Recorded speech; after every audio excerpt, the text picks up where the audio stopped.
حضرت فاروق اعظم رضی اللہ تعالیٰ عنہ نے مسئلہ بیان کیا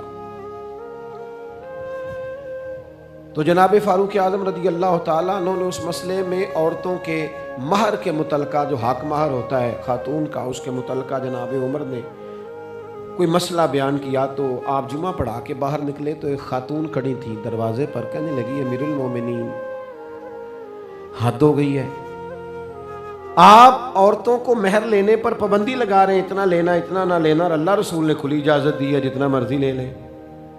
اس خاتون نے دلائل پیش کیے۔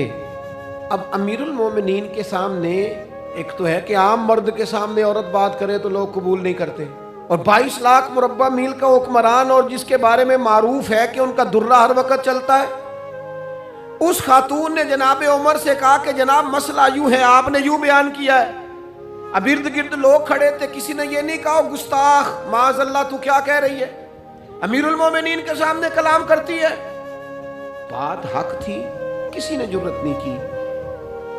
ایک شخص حضرت عمر سے کہنے لگے حضور آپ کچھ بولتے کیوں نہیں، کچھ تبصرہ کریں۔ فرمانے لگے بولنا کیا ہے، ایک مرد نے خطا کی ہے اور ایک عورت ٹھیک کہہ رہی ہے، اس کی بات درست ہے، میں کھلے دل سے قبول کرتا ہوں۔